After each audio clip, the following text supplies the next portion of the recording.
Pull up to the pregame. Yeah, yeah. Pull up to the pregame. Pull up. Pull up. Pull up. Pull up. Hey, hey. Pull up to the pregame. Yeah, yeah. Pull up to the pregame. Pull up. Pull up. Pull up. Pull up. Hey, hey. Catch a vibe.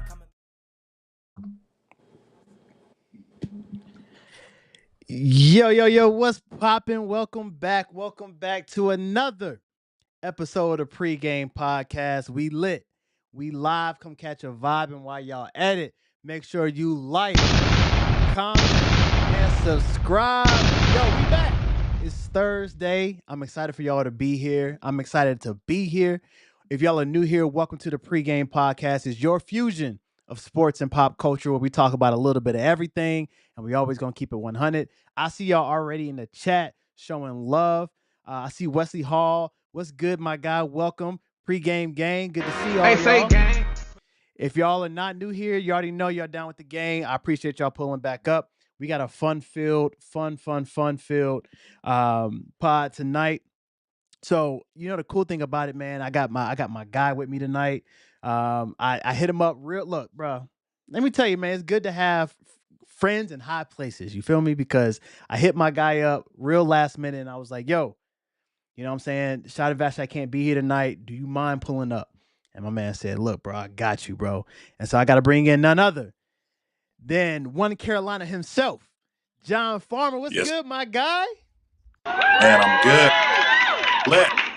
Hey, good to see you, big dog. How's everything your way?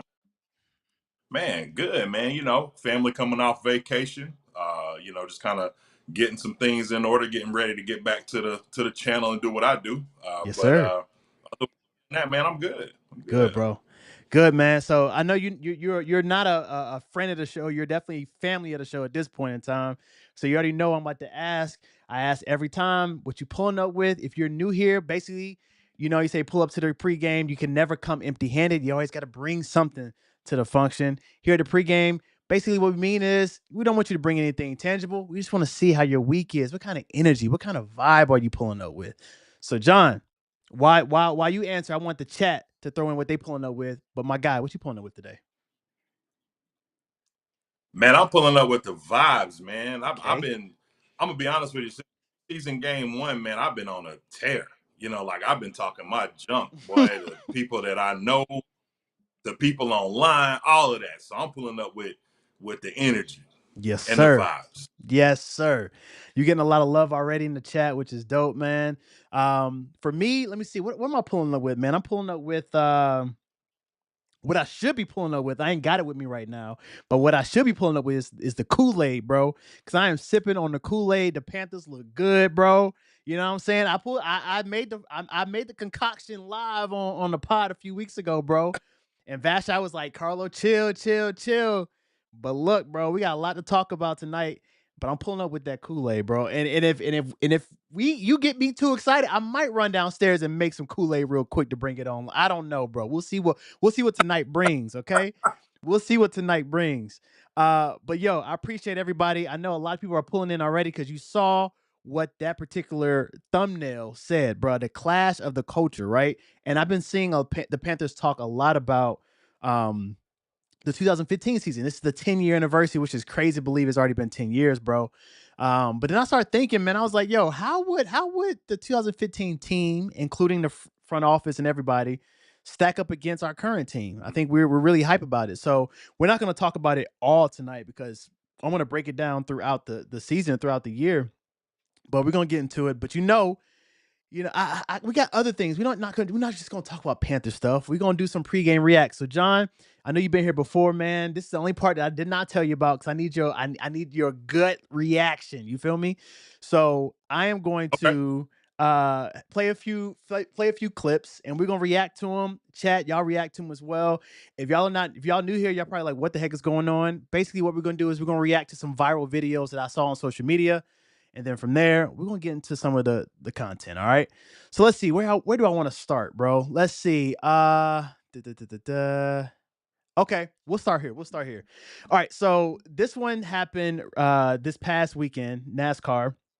This guy won his, I think it's maybe his fourth NASCAR race. I'm not sure if you saw this or not, but he tried to celebrate. Let's check this out.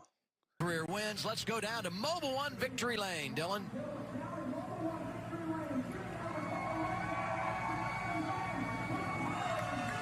Down on the cage stand. Oh my gosh, he fell.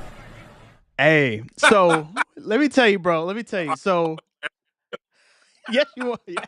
You laughing. It's okay. I was laughing too. And we can laugh because he's okay. No, I'm laughing at the sound effect, bro. Chris Smooth. Hey, let me tell you, I saw this and I was like, yo, I wanted to pull this up so bad. Like, and then I had to do my research. I was like, okay, is Oboy good? Only thing he has is a broken collarbone, but I thought like he was out of there. My biggest thing is, bro, you about to celebrate, right? You got to have your footing, cuz like you got to make sure you good. Like that's a big fall. Like, and could you imagine, Rough, man. John? Could you imagine? All right, I'm not. You might be nice with the wheel. You might in a lifetime been a race car driver.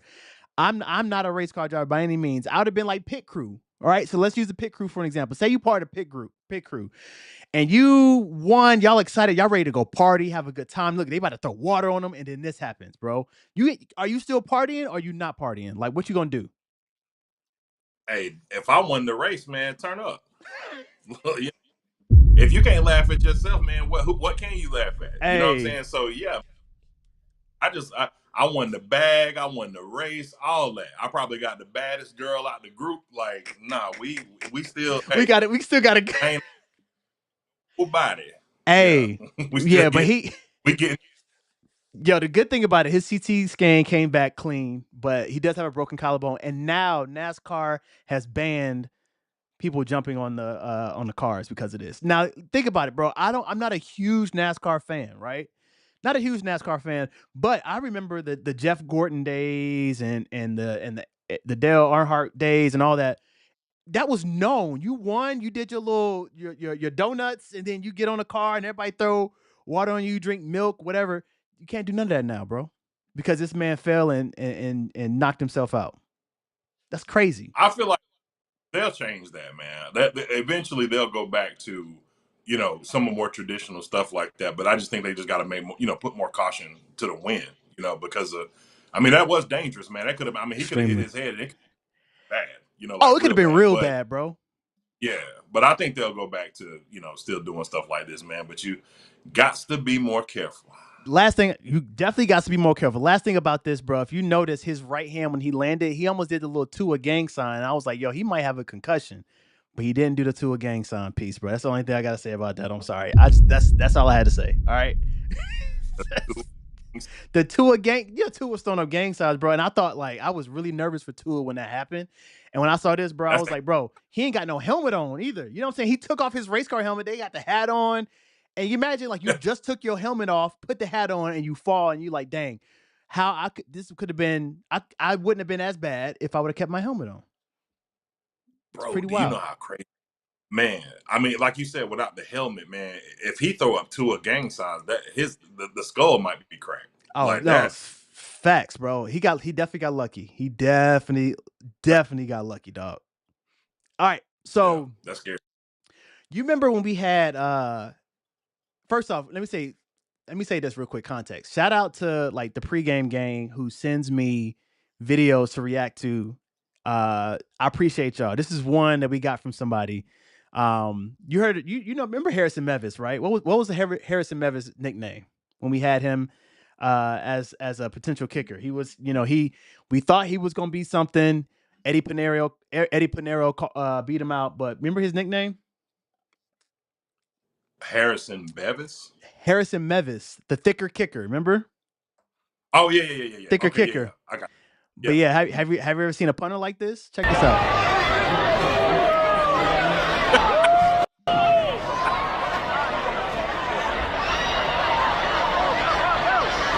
Hey, my guy moving.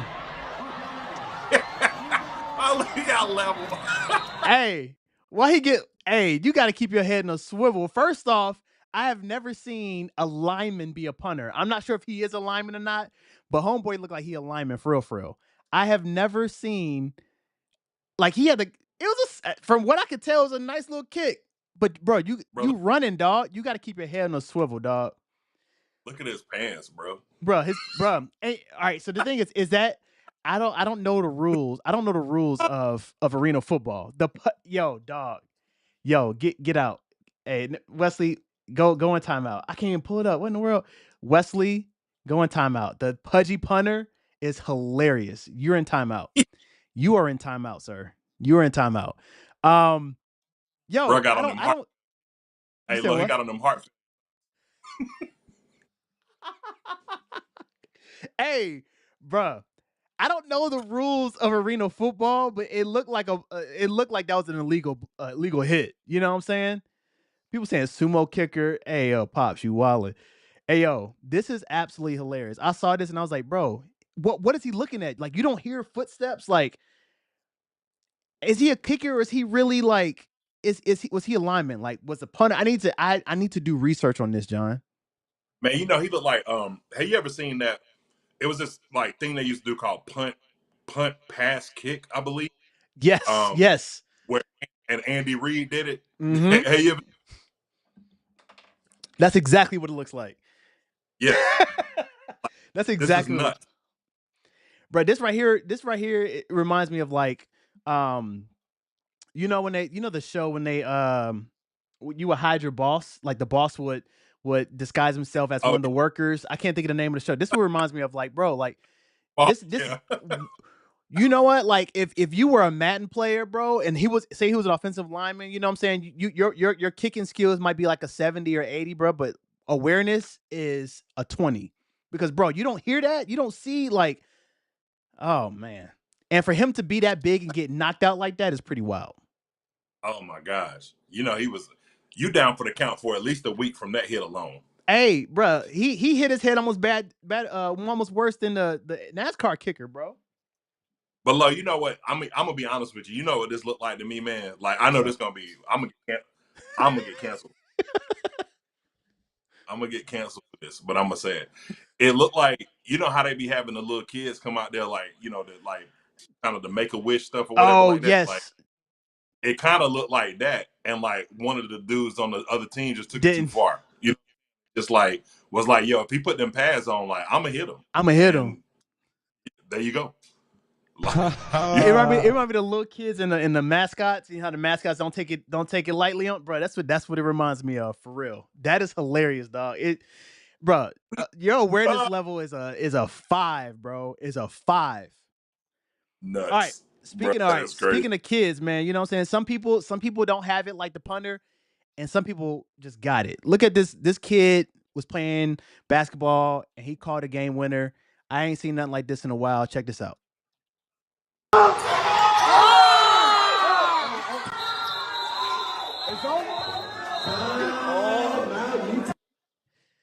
All right, so I'll pause it right there. Oh, dang. I just noticed there's 2 of me. My bad, big dog. You good? Let me fix that real quick. Boom. There we go. All right, so he paused it. Like, he called his own timeout and said, look, it's over. He looked at the crowd and said, it's over. Here we go. Nice split. Nice move.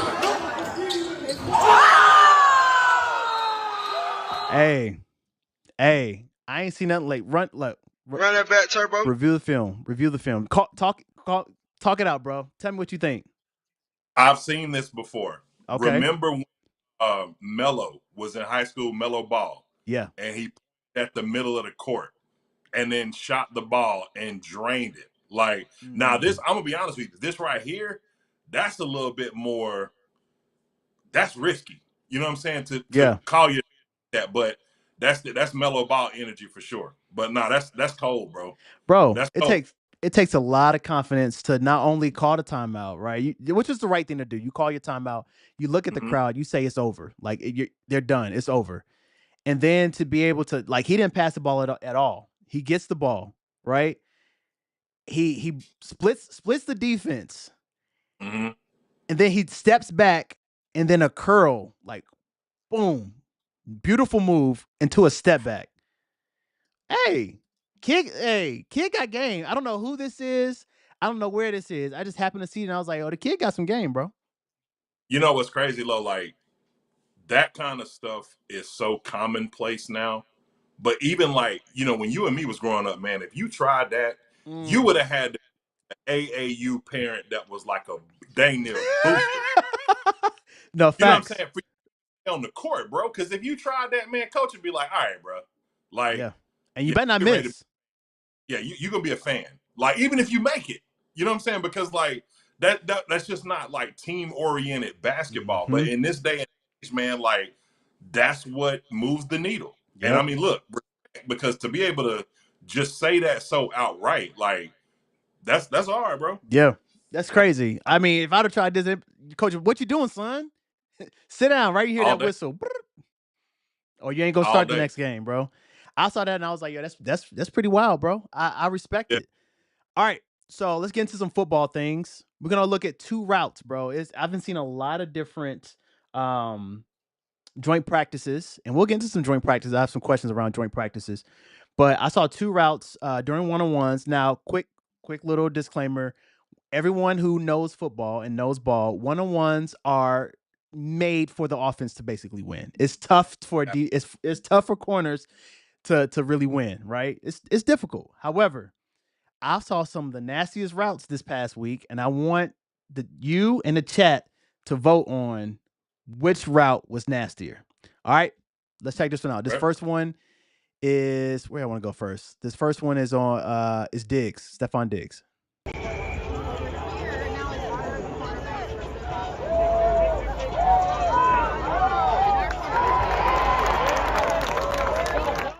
All right, so this is Jeff Okudah, right? Who a lot of Panthers fans wanted Jeff Okudah when he was in a draft. Jeff Okudah, I forgot where he got drafted, but then he ended up going to Detroit. Thank you. And then it didn't last there, and now he's where he is. But this route is absolutely crazy, bro. He guessed wrong. He thought that he was going to go in. He guessed completely wrong. All right. So we seen that one. We'll watch it one more time. All right. One more time. He goes inside, fakes inside. Stephon Diggs is just nasty. That's just, he is a route runner. That's what he does. He was beat from the off the line of scrimmage. Like, it was over right there. Right there. Yeah. Right here. Yes. I completely agree. He got him right here. He tried to press him and got beat. And after that, like, it was over. And it looked like this looks like Madden when somebody just dropped the controller, because he just kept on running slant. Like, he never paid attention to what was going on, bro. It didn't look too good. Speaking of didn't look too good, let's look at the next route.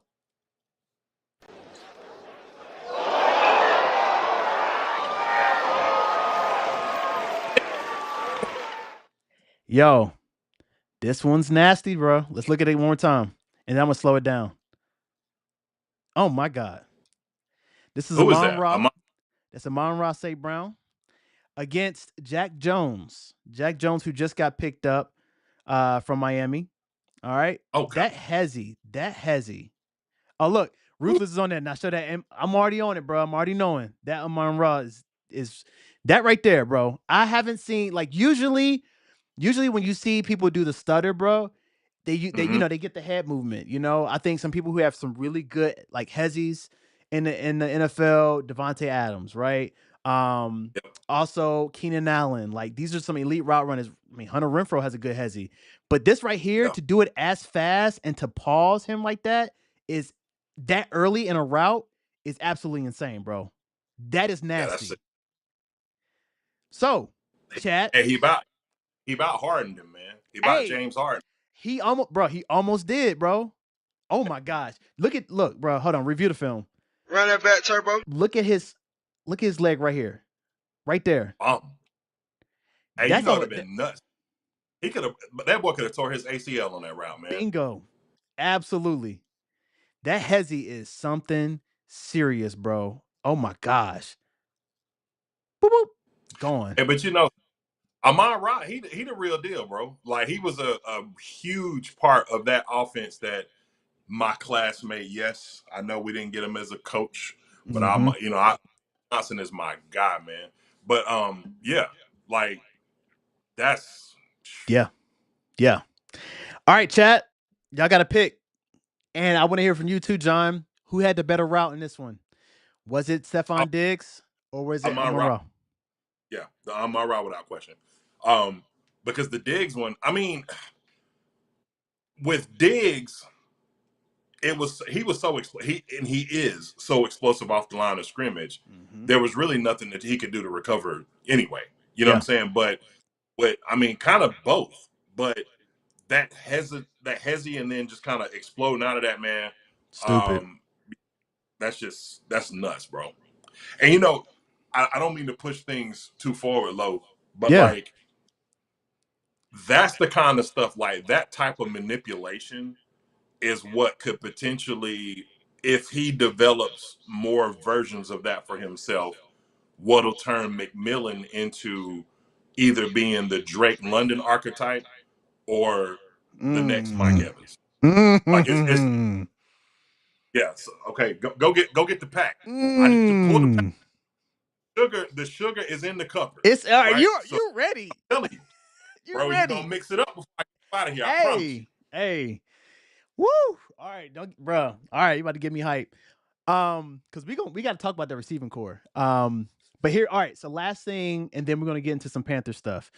Is I happen to see this particular video. I love, and I've talked about the pivot before on the podcast. It's one of my favorite podcasts to watch every now and then. And I saw this clip of Devontae Adams talking about Travis Hunter. I want to take a look at it, and I want to hear everyone's thoughts. Drop in the chat, and me and John gonna talk about this too. All right, let's check this out. I don't even think it's possible to do for real, not at a high level, and then go in there. It's hard. Context. I'm sorry. They asked him his thoughts on Travis Hunter playing both sides of the ball. What's his thoughts on Travis Hunter playing both sides of the ball? Let's check this out.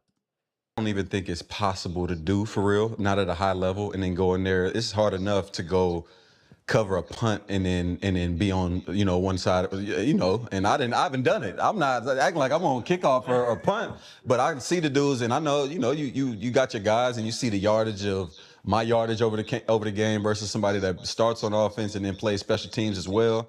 Like, that's just a lot of mileage, man, and I don't know how long. I'm not even concerned so much if he can do it over the course of a game or a season. It's more like, how long is his career going to be if he's playing that many snaps? Because all you're doing is doubling your risk for injury, one. And I don't wish any of that on him. I hope that he can play an injury-free season and go ball out. But I mean, that's just the reality. The more you're on the field, it's already 100% injury guarantee. Once you get out there playing both sides, and now you got to tackle. You got to tackle Derrick Henry. With that frame, he's athletic as hell, but the athleticism, he better do some ninja shit if he want to use that to get him down. Yeah, it's a lot of football to play. All right, hot take, bro. This is a hot take, and when this came out, John, a lot of people on social media were like, "Yo, Devontae Adams is a hater." What I'm saying, he don't know what he's talking about, and then some people were saying, "Hey, he has a good point." What say you, bro, when it comes to this? Because I know we both talked about Travis Hunter before, and we think that he's a heck of an athlete. A unicorn is what he's self-proclaimed. But what are your thoughts here? Well, first I'm gonna speak to the hater part, man. Like, man, people got to get out their own way, bro. Like, if somebody just have an assessment on something that they see from a distance because of their professional experience, man, you ain't a hater, man. You just speaking on something that you ain't never seen before. Mm-hmm. But to the point, like, Devontae's not wrong because the league history says that it's not something that can be sustained. Right. You know what I'm saying? So he's not wrong in that regard. Where I would challenge it is this. Because first of all, I'll just tell you this, man. And I remember talking about this with Dunk. I don't know if Dunk watching, but salute to my guy. Shout out to Dunk. But when we were looking at the draft, and Dunk and I had talked, real early in the process where it was a possibility that Carolina could move up, even though we both thought it would be unlikely. But it was just like, would you move up for Travis Hunter? It's like, heck yeah, I would. Mm-hmm. But like, man, Lo, everything is unbelievable until you see it. You know what I'm saying? The McDonald brothers created a system that we all know as fast food today, and Ray Kroc took it to the next level. We never seen that. LeBron James is going into year 23, leads the league in scoring, and still playing as a top 10 player. We've never seen that. You know what I'm saying? Like, so many different examples that I can give of things we've never seen before. Some people are just built different. He might be one of them, man. Like, he's just an anomaly. Like, not just from number one, he protects himself well. He doesn't really take like massive hits. You know what I'm saying? And then he's so like athletic, and he has such great ball skills. Like, I think that's the thing that separates him so much than anything else. Is his ball. I mean, when you watch him run routes, man, it's weird looking. I'll be honest with you. It is looking. But he's so like, he just has such a feel for the game. That it's like, who knows if it will sustain, but I know this. I know that if I see a unicorn, I'm not going to just limit it to running on the street. Like, if the wings are there, you know what I'm saying? So like, hey man, like, look, we're going to play a few snaps here, a few snaps there. If it work out, cool. If we got to limit some snaps here, I'm just glad he's in a place and on a team with a coach that will allow to even try it. You know what I'm saying? Because so many, like, you know, yeah, this cool for what Deion trying to do in you know, in Colorado, and you know, whatever. And let me say this real quick, Lo. I'm gonna just say this as an aside. I know I'm kind of going off track a little bit. No, you're good, bro. I don't think people recognize just how insane it is. I was talking to a guy about this the other day about what Deion really did. Like, man, when he got that kid to go to Jackson State, like, he is.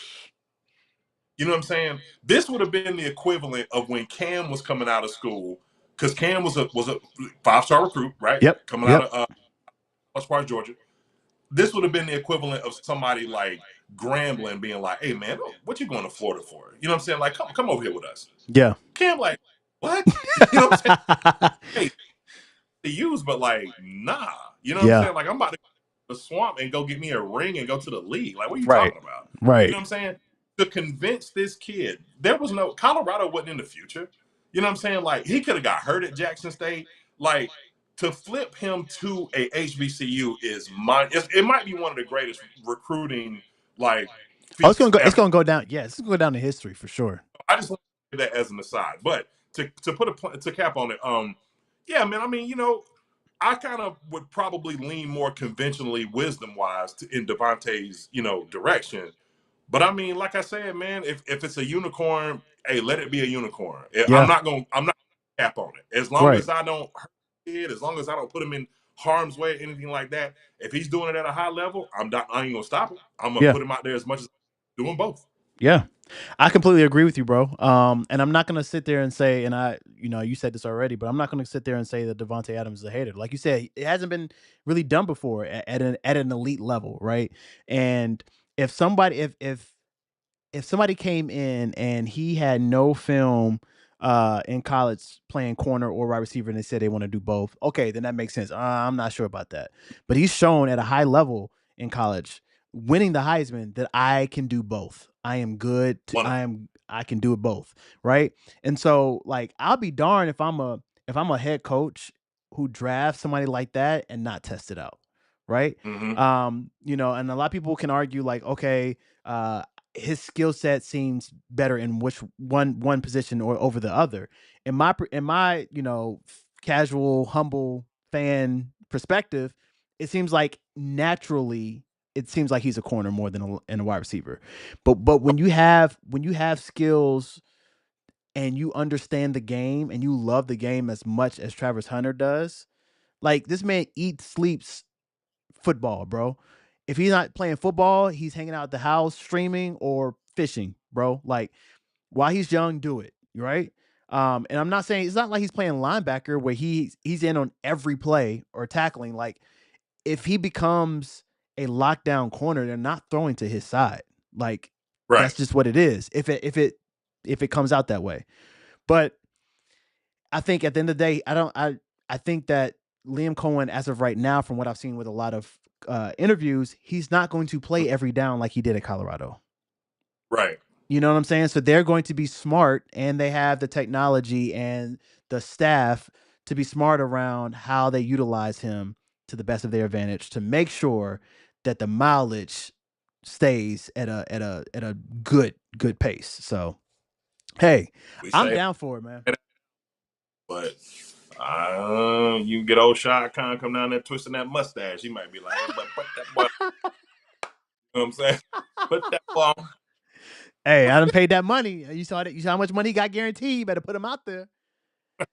We need them tickets. Straight up. Hey, that Yeah. is hilarious, bro. But I definitely saw that. I was like, yo, I want to hear what your thoughts on that, bro. All right. So you ready to get some Panther stuff, bro? Let's get to it. All right, let's do it. All right. Let me add myself in here. Boom. All right, cool. So the first thing I want to talk about, bro, it's the freshest thing out, bro. It's the freshest thing out right now, and that's that Carolina Houston joint practice, bro. You know, and I saw, and shout out to Mhm. Dunk, because Dunk tweeted this. I think it might have been yesterday. He was like, you know, I'm a chill right now, but if we look good against Houston in that joint practice, I might go into the land of Delulu, right? Um, bro, we look pretty good, man. I won't lie to you. Like, I think that I'm happy. I've seen a lot of joint practices around where they say, "Oh, this team completely dominated the other team."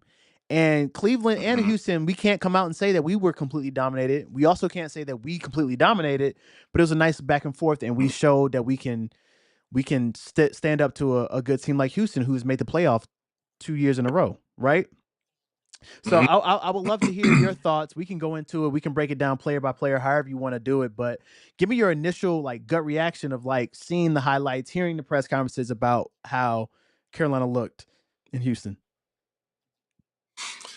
The first thing that stood out to me was what, from a run defense perspective, like I know we got that one play. I can't say definitively if it was Derek. I know that the Nico, I guess, page or Twitter person or whatever. I Yeah, don't know who that is. I don't know if it's Texas or what. But salute to him for the footage from today. yeah. But looked like it was Bobby, but I could be wrong. Hmm. It wouldn't shock me if it was Derek. I mean, it could happen to anybody. But a guy coming off of an injury like this that hadn't played in a year, getting like real live bullets against a pretty solid interior part of their offensive Mm-hmm. line anyway. I mean, what surprised me. So that was outside of that. I was pleased at what I saw as far as like them keeping up, because there was a couple of times where CJ Stroud would have got destroyed. Yeah. Had this been a real game. Um, so I thought that was cool. But really, offensively, man, like what they've put together offensively, it is fascinating to me, because conventional wisdom would tell you, okay, like here's a great example. Um, if you have like San Francisco many years ago, Jim Harbaugh takes over as coach, right? Now, many would say, well, their weakness was quarterback. They couldn't do anything with Alex Smith. Well, who was his first pick of that draft that year? It was Aldon Smith, right? So they Mm-hmm. just took a strength and made it a greatness, as Mm-hmm. opposed to overcompensate for something they felt like they lacked. Right. So when they did that, Alex Smith kind of, because Jim Harbaugh's a really, really good quarterback, mind or whatever, because he played quarterback, right? So, and he's just a good coach in general. Yeah. Alex Smith turned his complete career around, right? And had a, pretty good projection and a trajectory moving forward, and lost his job to Kaepernick, because Mm-hmm. of injury. Kaepernick was just playing really well. But I love that Carolina, because it's easy to look at the McMillan pick and just think like, oh yeah, they gave Bryce a weapon. Like, no, they it wasn't just that. Mm-hmm. They doubled down on what they thought could be absolute greatness, because it wasn't just him. It was him. It was Mitchell Evans. It was, what I'm saying, Jimmy Horn Jr. You know what I'm saying? So they really, Hunter Renfro, they really believe that this offense can be extremely high power explosive. Now, I'll tell you Yeah. this, based on what you said about Houston playoff team. I know it's just joint practice, all that kind of stuff. If all things were to click the way that they should, and mainly the person that has to click is 9, which we kind of see that happening. Oh And yeah. I'll talk about something a little further in a minute. as you start to see these things take shape, this could shape out to be like one of the better offensive units that we've seen in Panther history, really. You know what I'm saying? Like if all things come together the way that we think that they will, right? Yes. Too far ahead of my, but I mean, it's exciting, man. Seeing that play, the McMillan play, where he just, I mean, yeah, Bryce threw a pick to Derek Stingley, It but happens. man, the X throw number Yeah. one, Yeah. two, man, that the team man dusted. I know it was play action. There's a good chance Stingley probably bid on the play action, and bit to see what was going to come out of the backfield. But the point is that Matt got the ball. Stingley could have recovered. Nope. You He already was knew, like, gone. man, ain't no Yeah. need to. You know what I'm saying? And that was for, like, I know the clip that we saw was kind of shortened because of just aspect ratio and all that stuff for what Panther was Twitter was putting out. But that was like an 80-yard play. That's what they said, bro. That's what all the beat reporters said. It was an 80-yard play. It would have been an 80-yard touchdown. So And T-Mac loves those crossers, bro. he does. And that, that's what makes him so dangerous. It's not, I think when we look at a big body receiver, most people think like field stretcher. Like that's the immediate thing that you think about. You think about all the big time receivers, but what made, and look, please don't do this to me, y'all, because I know y'all will probably, bro, are you serious? I'm gonna just say it for what it's worth. What made Calvin Johnson so different was what he could do underneath, was what he could do, not just what he could do on the boundary, not just what he could do, stretching the field. It's those in breaking routes. It's those crossers. It's the shallow cross. It's running the dig. At that size, to be that fluid is rare. And that's what I would say, that this kid is more close to what Chase does than what Mike Evans does. You know what I'm saying? Makes him extremely dangerous. How do you defend it? The answer is you can't. Right. You just have to him to have a bad moment or a Yep. bad play or not turn around in the end zone fast enough because the anticipation is so nuts. Right. You know what I'm saying? Right.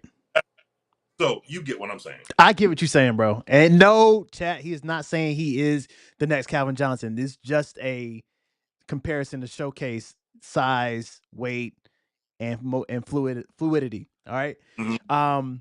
So I think for me, bro, I was super excited. I think one thing that I have seen a lot of so far in this training camp is Bryce's deep throws and how he is really connecting on those. I think I remember a lot of times, even in the season last year or even in practice, where it's like Bryce throws deep and like he either overthrows them or it's a solid one, but it's a little behind them. They have to slow down. But he is really connecting. He is really connecting on these passes, and they're like pinpoint accurate. So I think that's really dope to see. The crazy part about it, bro, is the weapons that we have around, bro. You mentioned a lot of them: Jimmy Horn Jr., the Mitchell Evans, the Tavian Sanders looks like a wide receiver out there, but Yeah. Bryce Tremaine Oh man. is, bro. First off, I had to do my research because I don't remember him at Stanford. I don't remember him playing with the Commanders. I don't remember those things. So I'm hearing Bryce Tremaine, and this man's 6'4", right? So he is basically another T-Mac out there. But hands, the play that happened today it was so good, beautiful catch, beautiful throw. But people forget that was the ones. He was playing with the ones. Like if you look around that particular video, Icky's out there, Bryce is out there, and he caught that on Kamari Lassiter. Like that's huge. Kamari Lassiter is a starting corner, second year starting corner. Like he is, and Kamari Lassiter is nice. But Bryce Tremaine, like this wide receiver room is, I can't even say probably, is the deepest wide receiver room that we have ever had in my opinion, in Carolina Panthers history, bro. It Like might be the NFL. You are going to see teams poaching from when yes. we start making cuts. Boy, how times have changed. Man. And I tell you, this makes me so happy, man, because it is so not our nature. It's not our nature. It was not our nature when we drafted Carey and they drafted Moose, and then they, lucked into Steve Smith. Like, they didn't just continue to keep developing that. Yeah. One of the biggest, I know this is going to sound crazy. One of the biggest things that I feel when I see all these like Cam Newton conversations about, Jalen and all these other quarterbacks that, he's having these conversations about, Cam won't tell you who he really mad at. You know what I'm saying? Like, he ain't keeping it a buck, bro. He mad at us, man. Like, let's keep it a bean. You know what I'm saying? Like, Cam looking around the league like, man, you know what I could have done for y'all if y'all would have really invested in me, man. You know what I'm saying? Like, years where you drafted Vernon Butler. Like, what if you would have just, like, challenged the receiver room a little bit? You know what I'm saying? Like, yeah, I know you gave me Benji, and I know you gave me C-Mac at the, later end of my career. Let me tell you what's significant about that, Lo. Yeah. You don't just from sub 59% completion percentage to 67 overnight. When Cam got hurt that year, man, he was at 67%. C-Mac is 100% a huge part of why that changed. Absolutely. I got somebody I can trust underneath. Absolutely. And then let me Bryce, what you were talking about just a second ago. Bryce could do this all the time, man. He been able to do this all along. You know what I'm saying? If you do what he did, now I get it. The game itself was terrible his rookie season, the whole game against Atlanta in the bank. It was raining like crazy. But that same throw that he made to big 6'5", Samoan, you know what I'm saying, Rambo out there, like, he made that same throw to Chark on the boundary, and Chark, yes, he did. You know what I'm saying? Yes, so he did. Really boil down to, I don't trust you. You know what? Yeah. That's what it. So now I trust y'all. Yeah. And now we getting ready to, handle business. Like, but before it was like, because people kept trying to tell me like, man, nah, man, it's because he just, he not accurate or he too scared. Bro, you do not go inside the Mercedes Dome against Georgia to have 7 first-round picks Come and on. put up guards in SEC championship history. You don't do that. You don't do that. You don't do that if you scared, man. Right.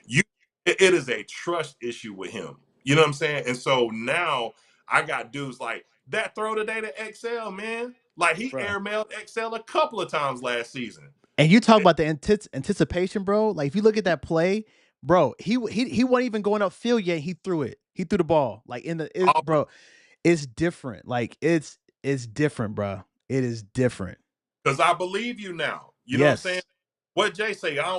We don't believe you. You need more. You need more people. When I got you more people, and now you believe everybody, because when they went out and got T-Mac, man, everybody gets put on notice because it's just, this dude could come in here and be one of the greats to ever wear a processed blue jersey. Where do I want to be in that? You know what I'm saying? I want to be in that number. So yes, Doug's machine is really starting to work because, hey, man, if you gonna make a grab to show that you've been working on your hands, what better one to do between two defenders on a, right at the pylon, feet in bounds, all of that kind of stuff. Absolutely. That was like, that was like saying that it's over for me. Absolutely. Mic drop. Absolutely, bro. I think question for you, and then we're gonna get into the 2015 versus 2025. What do you value more, joint practices or preseason games? The games. Okay. Yeah, and the reason the games, because I do think that there's a gentleman's, the league is very much a fraternity.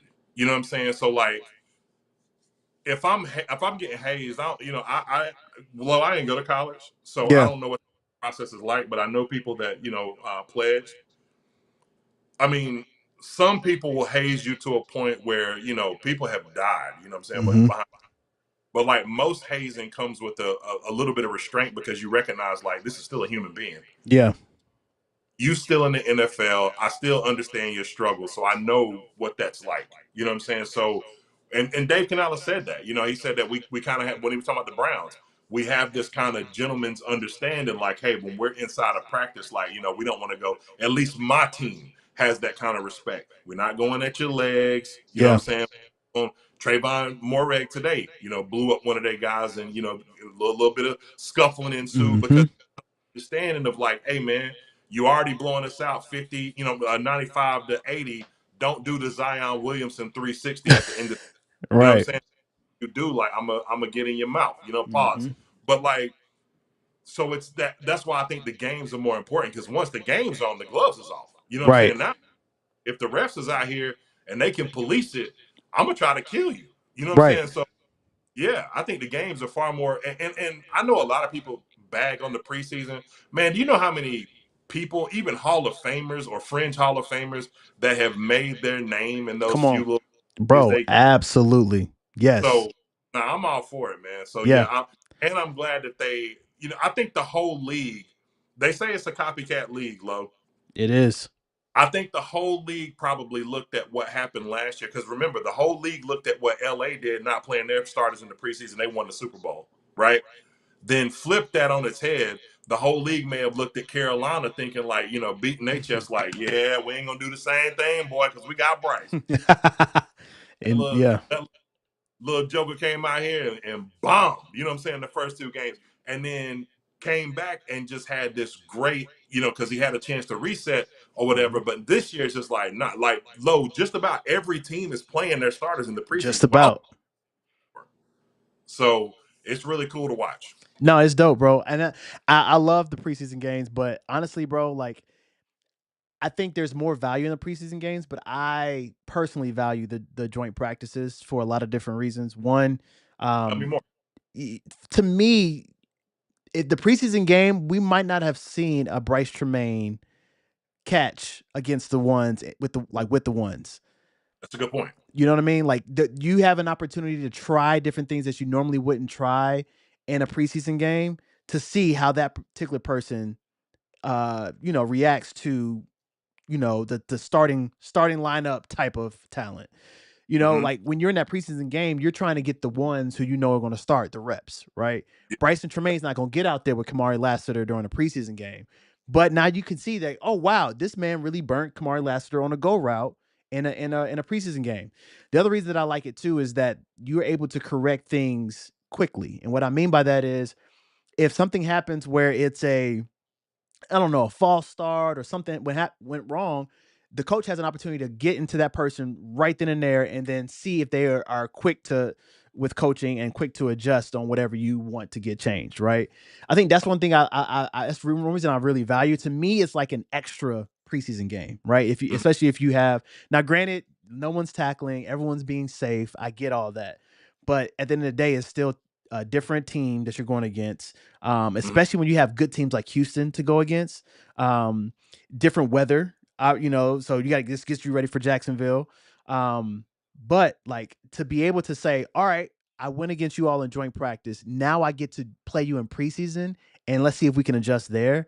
I think that's one reason that I personally value joint practices. But like you said, bro, you said a really good point around how people have really made a name for themselves in preseason games. And Dave Canales said this in a preseason in a press conference, and it's so true. People show up in practice that don't show up in preseason games, and people in preseason games show up that didn't really do much in practice. So I say all that to say, I know I'm probably going to contradict myself here, but bro, like you gotta joint practice is all joint practice because it's a controlled environment. Mm-hmm. But while you out there in a preseason game, bro, you better be like Corey Thornton, and you better show up. Well, Lo, I think two things can be true. So I don't necessarily think you would contradict yourself, because I do think that this is one of those scenarios where it's like tomato, tomato. Because on Yeah. one hand, yes, you do get that. You brought up a really good point. You get a chance to be corrected in real time. Yeah. You know what I'm saying? And to kind of soak that coaching up without the pressure of like, boo, get him out of here, you know what I'm saying, or whatever like that. But on the flip side, it's like the reason why I like the preseason game. So I like both, right? But that ain't what you asked me. You asked Right. me. Yeah. So the reason I would say the game is because, man, some dudes are just gamers, man. Like That's some real. dudes, That's real. like Corey Thornton, you know, 40 years ago, Corey Thornton might have been the dude smoking a Marlboro in the locker room. And out here and absolutely bust you up. You know what I'm saying? And like then go back to the locker room and drink some beer and go home. You know Yeah, what I'm saying? So it's just some guys are just gamers, man. Like you said, that's real. practice will be, Matt Corral, man. We seen this, man. Matt Corral would be dicing people up in practice, bro, and then get on the field, and it's like he forgot everything that he was learning. Yeah, that's real. Yeah. That's real, man. So real quick question, and let me know if sometimes I like to do a little conspiracy theory thing, and let me know if I'm looking too much into this. But I happen to see this right here, and they were talking. You know what I mean? He dapped him up. It was a dap up like we've been talking for a while now. Like I ain't too happy to see you because we talk all the time. But then Bryce Mhm. did the whole little jersey over his mouth. Is this a hey bro, come get me type of conversation, or is this No, just what's your thoughts, bro? What's your thoughts? What's your thoughts on John Mechie coming up talking to Bryce like that? Am I tripping on this? no, you're not tripping, but I think it's, I mean, in my opinion, it's one of those things where that's become such a common thing. So like you don't Yeah. say the thing and get clipped or whatever. But sometimes I think they just do it just because it become a popular thing in the NBA. But Mm, and I mean, then again, I mean, you could be right. There could be the whole like, hey man, what y'all trying to do? You know what I'm saying? Like, go talk to him. I know you did the same thing for Mac when y'all drafted him. So what's up? yeah. Um, I mean, personally, I guess I don't watch enough. I watched a lot of Mechie when he was with Bryson in college, but I Yeah. ain't watched done. Mechie's been up and down. He's been up and down. He's had a lot of drop passes. Yeah. He's been dropping down the depth chart. I think that he is really on the bubble to even make the 53 this year. Mm. I mean, he was on a bubble to make the 53 last year, and they put him on the practice squad for a minute, I believe. But with them drafting, Jayden Higgins and Jalen Noel, and Xavier Hutchinson is having a good Yeah. preseason, good training camp. It's a little shaky for my guy. You know what I'm saying? And I've seen what he's been able to do with Bryce in Alabama. I don't know. It was just very interesting. And one thing I'll say about Bryce, man, he's so savvy. He dapped him up and then looked around and see who's around, saw the camera, and I think that's might have been why he did it. Ain't no telling what Yeah. they talking about. You know what I'm Said something. saying? He Yeah. said something though. He said something that he didn't want nobody else to know. Oh yeah. Oh yeah. Yeah. He said something. Yeah. Um. You know. All right. So I got a bit of a conspiracy. And I know a lot of people might not like it, but I don't care. Um. I think the next step, and it may not be this year, but I feel like the next step in Bryce's trajectory. Mm-hmm. We know what you can do from a X's and O's perspective, right? And we know that they're building the team in your image around you, right? I think the next step now is like now it's really time to be a little bit more vocal and Mm. say what you want and be okay with the outcome. Maybe his relationship with John, to follow your conspiracy, would kind of put him in a position to be able to have somebody that he can say what he wants to.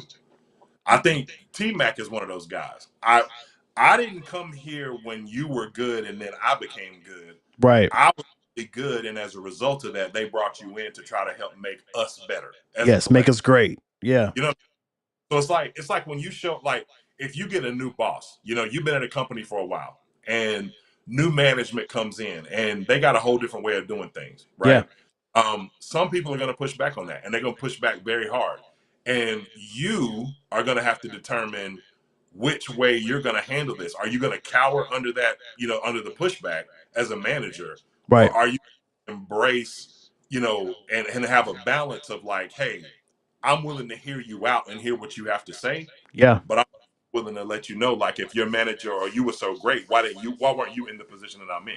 Right. You know what I'm saying? You get promoted. You know what That's I'm real. saying? Mm-hmm. So like I think the next step with Bryce is being able to have the autonomy over the offense to just be like, hey man, if the ball ain't coming your way, like shut up. You know what I'm saying? Like ball. Is the ultimate goal to win or for you to look good? Yeah. But not for nothing. Yeah. I think that's the Smitty situation. I will stand on the table on this low.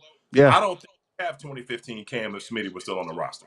Like, and that's no disrespect to Smitty, but Yeah. I just that Cam had to have full autonomy over the offense to say, hey, if you're not getting, because Smitty said it himself. I heard him say this before. He said, hey, if the ball wasn't coming to me, I felt like I wasn't doing what I needed to do to help us win, to be the best version of what I do. Yeah. And if I'm a quarterback, I'm looking at that like, all right, that's cool. But Mm-hmm. like Billy getting off right now. You know what I'm saying? Like Brenton Burson, like they looking at him and laughing. Like they literally Caitlin Clark, like, man, what? Yeah, like he got the matchup.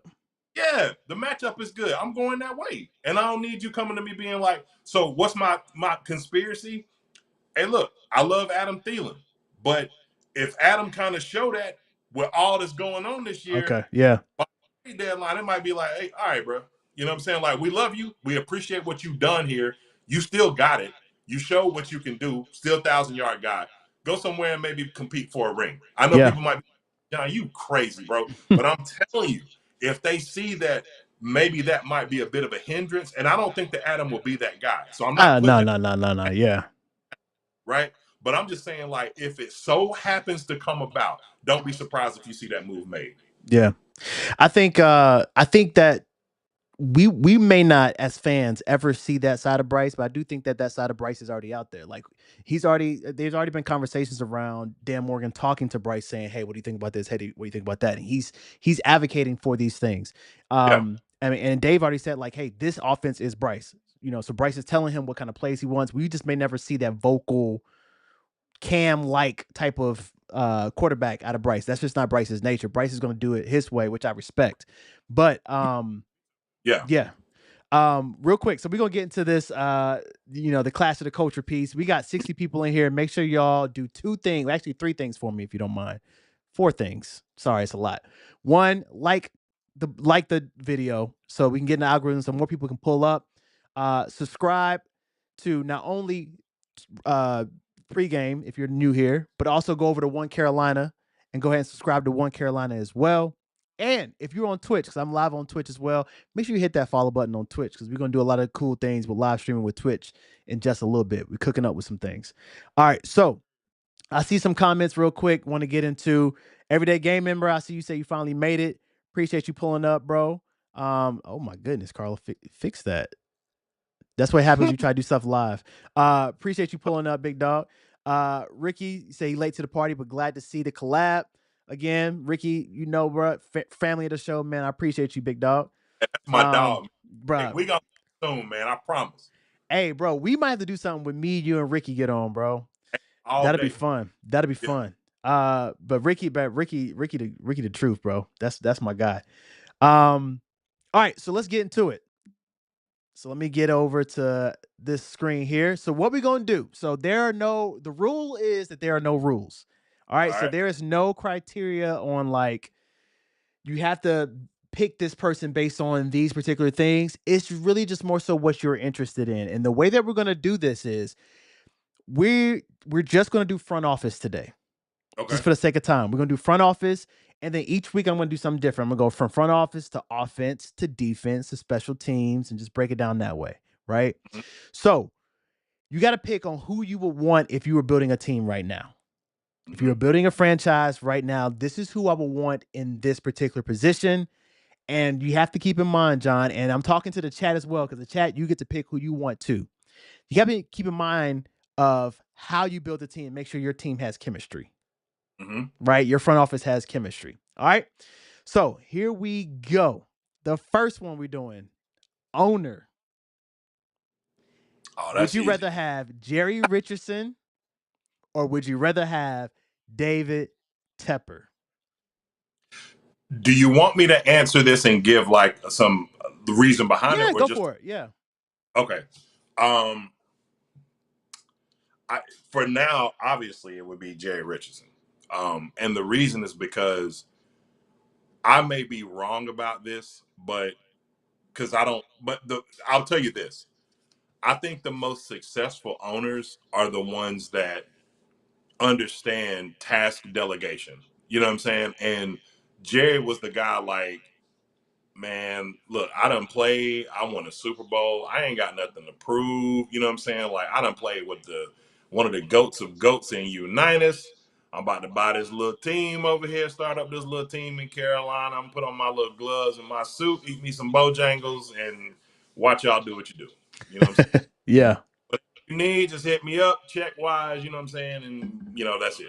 So, Tepper is obviously shown to be more hands-on, a little bit more impulsive, but I think that Tepper is finally starting to understand some things. There's some things I think he's still kind of missing the boat on, like this whole "leave your mark" junk, whatever. Like, don't get me wrong, like I salute to them for that or whatever, but like we came up with a slogan that works, and it's like seems all the time we're trying to overlook that slogan, either trying to get rid of it outright or overlook it. But that's a story for another day. But yeah, it'll be Jerry Richardson for sure. Okay. This one, like I see it's a mixed bag right now in the chat. And I went back and forth on this, bro, because I don't think it's as easy as what people think it is. Um, granted, you said a lot of different things about Jerry Richardson. Like he's the reason that we have the franchise in Carolina. So I would never deny like that side of it and my gratitude for that, if you will. I mean, look, let's keep it a buck. Like we reached the NFC Championship in the second season. Like he has produced a winner, went to Super Bowl twice under his ownership. And I know a lot of people may be thinking like, okay, well, what about all the different things that have happened? Outside of like him being an owner, all the different things that made him leave and retire and all those different things. One thing about Jerry, though, I will say is he was not big on spending a lot of money. And although David Tepper is one of the richest owners in the league, yes, he has been hands-on. Yes, he is learning. Yes, he has not built a winning culture, but he has not been afraid to put his money where his mouth is.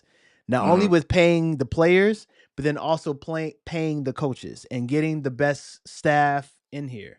And so if I'm thinking about building a team, building a franchise, I low-key lean towards Tep, bro, because of the fact that I can utilize the funds, that piece. You know what I'm saying? Like Jerry was the type of person who was like, I'm gonna let y'all do y'all thing and I'm gonna just sit back. You know what I'm saying? Like he built a true stable organization and we were great during that time. And that I think that's the part that I'm like, ooh, like that is good. But if I think about like you said earlier, bro, like Cam didn't have no help. You know what I'm saying? They weren't paying the players, were trying to keep the players. You know what I'm saying? They let daggone Julius Peppers walk. You know what I'm saying? Like it's so many different things I think about. I don't know. I may lean, bro.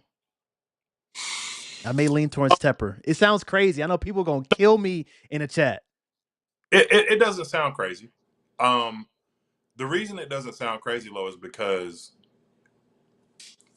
in theory, it seems like that works. I'll put it to you like this.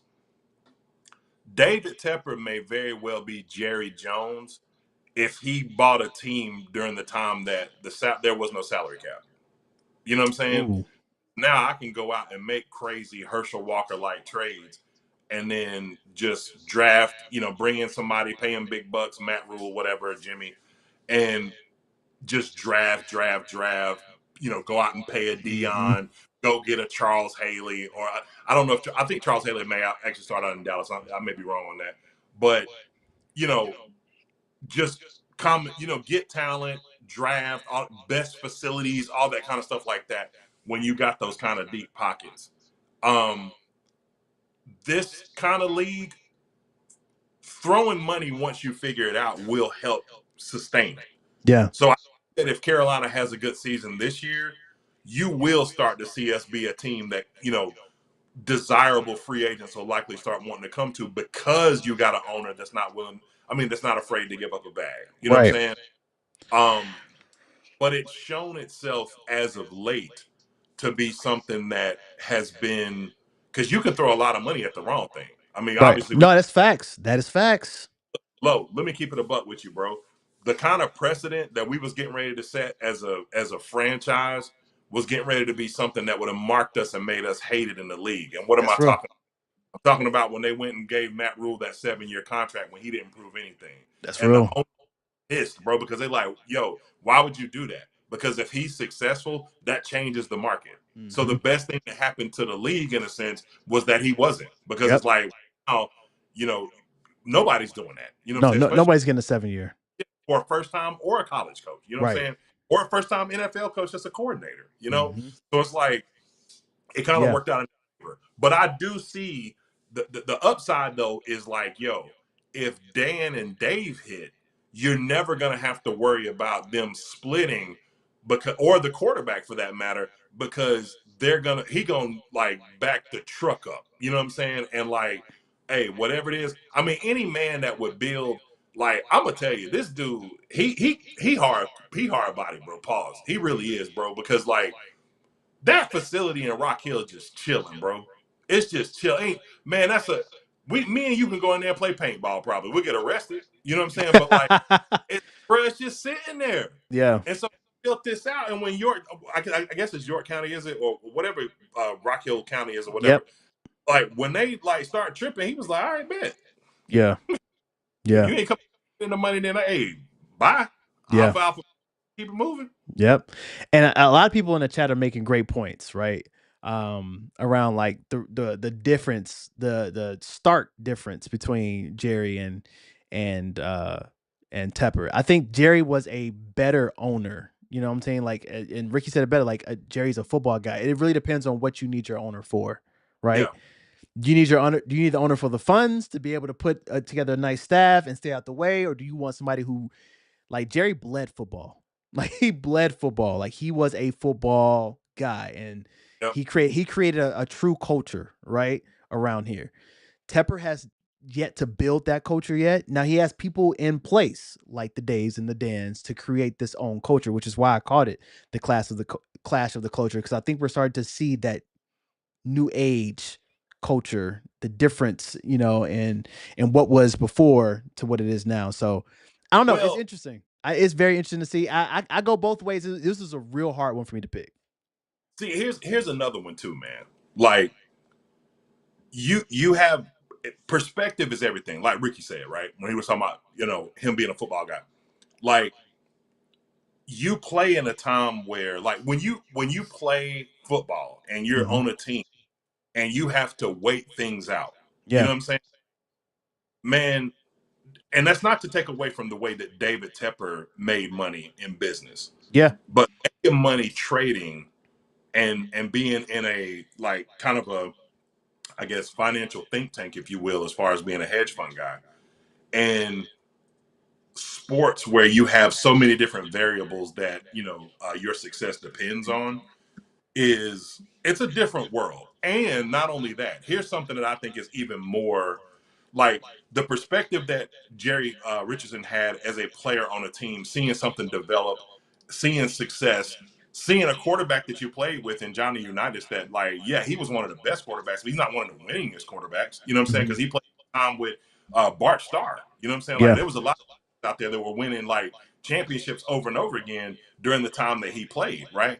So with Tepper, though, Tepper comes in as a minority owner on a team who, yes, like I remember it was said, Tepper's trying to find his Chuck Noll, right? Look at early Chuck Noll and tell me if it didn't reminisce what Matt Rule did. How do we know? I'll just say it out loud, and I know a lot of people won't like to hear this, but I'm just going to say it anyway. How do we know that Matt Rule wouldn't have became Chuck Noll? It took Chuck Noll 3 years to get to the point where he finally started winning. He benched Terry Bradshaw for him. You know what I'm saying? Like, so there was a lot of process going into that. By the time that Tepper took over as an owner, you talking about 20 years of sustained success, and that's all he knows. Yep. He don't know them years like that. Right. So of course my decisions are going to continuously be impulsive. Right? Now you learning. This ain't a trade. You can't just dump and then come back at a later time because you made bread and then dump off and come back when it's hot. Like, now you got to do, bro. Right. That's real. Completely agree. I want one thing I will say, just because of who Matt Rule is and what he's doing in Nebraska, I don't think he would have been a Chuck Noll. But it was you brought up a great point though, and I was with you, but Right. I'm not a fan of Matt Rule. That's just me. That's just Right. me. No, But that's piece. But you know, it's just the premise. You know what I'm saying? yeah, Because you absolutely, bro, absolutely. Absolutely. This was a tough one. And I think I saw a few people type this, but like if you could put them together and create a Jerry Tepper or a David Richardson, put those two owners together, we would have a really good owner, bro. We'll have an amazing owner. we would. And let me say one more thing though. And I Talk to think me. this cannot get lost, Lo. This can't get lost. The one thing that Tepper is gonna have to Tepper, you know, no pun intended, I but like what you did there. right, is not just your expectations, but you gotta temper your pettiness too, fam. You really do. Let Come me on tell you, now. when you a place like, yes, we have not had the success of the place that you owned previously, right? But the little bit of success that we had Mm-hmm. is so homegrown. You know what I'm Mm-hmm. saying? Keep pounding this. So my little daughter asked me this morning, like, Daddy, why do they say keep pounding? And I gave her the whole thesis on that during, on the ride to school. Yeah. Um, Jerry Richardson built his like corporate empire in Spartanburg. You know what I'm saying? Mm-hmm. His corporate Denny's is in Spartanburg, right? What kind of started in that area anyway. Um, Wofford College has like a whole section named off of him. And I can't confirm this, but I heard a rumor that going into the practice field the last year that we were there, he put a black cloth over Jerry Richardson's big picture that he has inside of this. And I'm like, that's just a level of petty that's just like, Why are we going that far? yeah, man. You know what I'm saying? Because like, look, I know Jerry Richardson has some, man, go ask Cam about Jerry Richardson, bro. You know what I'm That's saying? facts. That's facts. Go out of these players. I know they be afraid to come out and say stuff because they got much bigger platforms. And it's like, yo, Richardson might have been doing some like real bad stuff, but he Yeah. never did it to me. So, sympathy for the people that he did that to, no Right. doubt. You know what Right. I'm saying? Like, Cam look at this man like a father figure. You know what I'm saying? So, of course, you understand why there's tension between him and because he see more than we ever saw. You know what Right. I'm saying? In the little stuff and just see how petty it can get. So Right. it's like, nah, bro, you need to temper the pettiness, man.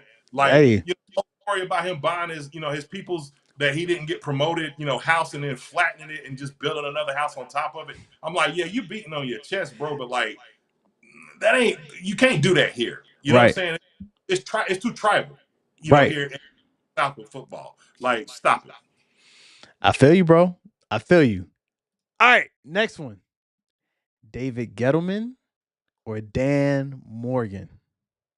Y'all throw in the chat. Y'all throw in the chat. You said you want me to go first? I want you to go Oh, it's first on quick this. for me. It's quick for me. Here's the thing, though. All right. So even though I said it's quick for me, I definitely only give respect where respect is due. Gettleman was one thing Gettleman could do is he could draft first round picks. He was known Mm-hmm. for that. He could draft first round. Now, when you get after that, it's a little shaky. But he could draft first round picks, right? And I think I saw Wesley Hall, who was in the chat. I think he mentioned this earlier. Was like, hey, when I was talking about Jerry Richardson letting people leave, and he was like, it wasn't just Jerry Richardson, it was the GM. And I agree to somewhat. I think the owner still has some say so in that as well, because the owner it's his team, and he's gonna have some say so. But Gettleman let a lot of people walk too. And we're talking about pride. Gettleman is a Timu Tepper, because that he had some pride to him as well.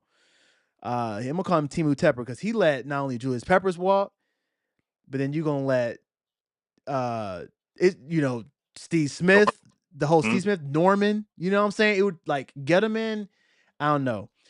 Dan, I think I just love everything about Dan Morgan. Yes, he is only in his second year, but it's Dan Morgan 100% for me. Quick, fast, in a hurry. Dan Morgan for sure. Okay. This one is a little tough for me. I ain't gonna lie. The reason is because we haven't seen what Dan can do yet. All of this stuff still has to pan out, right? True. One thing that David Gettleman knows that most great football minds know.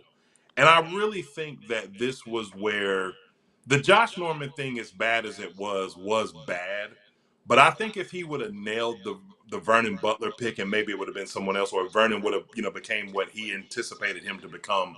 Yeah. He was a role player, but he was never worth the hype of a Super Bowl team drafting him. You know what I'm Yeah. saying? All people. But if I'm not mistaken, didn't they lose Coney Ealy in the offseason, and that was part of the reason they made that move? Didn't Coney go to New England at that point? I think was that when that happened? It was either that year or the year after Yeah, that it they was. lost. You might be Yeah, right. and I mean Coney played out of his mind, Yeah. in ball and the other one that he played in. But um, so I guess I can kind of see it because most football people know this more than anything else. Because as much as things change, like people talk about 3-4, 4-3 defense. I mean, the base now is like a 4-2-5. You know what I'm saying? Because you got so many receivers on the field at one time, tight ends, 12 personnel, whatever, Yep. that you got to have enough people, enough fast people to cover everybody that's on the field. Yep. But what actually won football? What did we see in the Super Bowl? We saw a quarterback that is one of the greatest to ever play the position get mauled over and over again because good football teams build inside from front to back. You know what I'm Yes. saying? D tackles, noses, linebackers, safety. You know what I'm saying? And then the perimeter stuff. It's Mm-hmm. why you can find a gem. Corey Thornton reminds me of what he could possibly be the next Richard Sherman.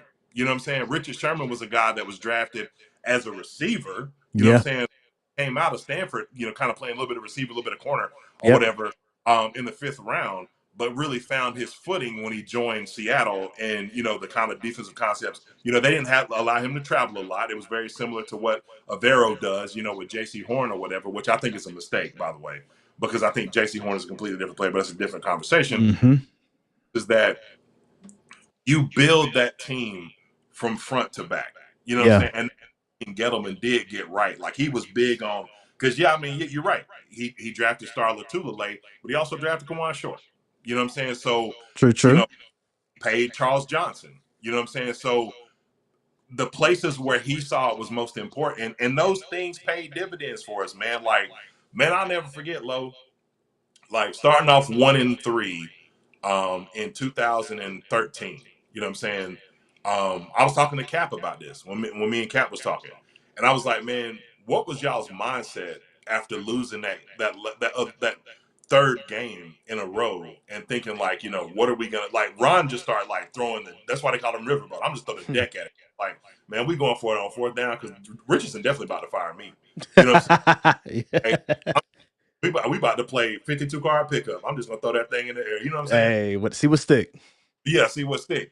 And so Cap was like, man, that really was the energy. It was just like, just sell out. Ron was coming in the locker room like, man, just look, know your job, know your role, and sell out, man. And then they started to really become a formidable defense to the point where, man, when we played San Francisco and the score was like 10-9, earlier in that season, we were on like a 4 or 5 game winning streak. Maybe it may have been a little bit longer than that at that point.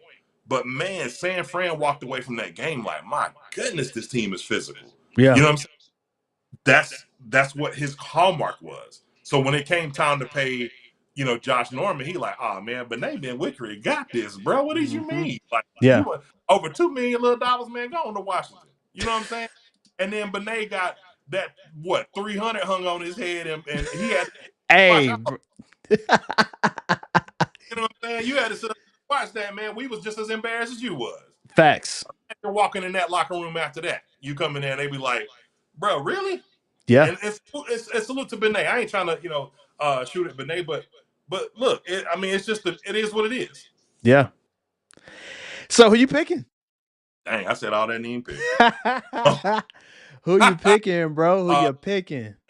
I'll pick Dan because even aside from Dave, Dan is just doing something. Like I said, man, the Cam stuff was such a disservice with both Marty and with Dave. Yeah, that's real.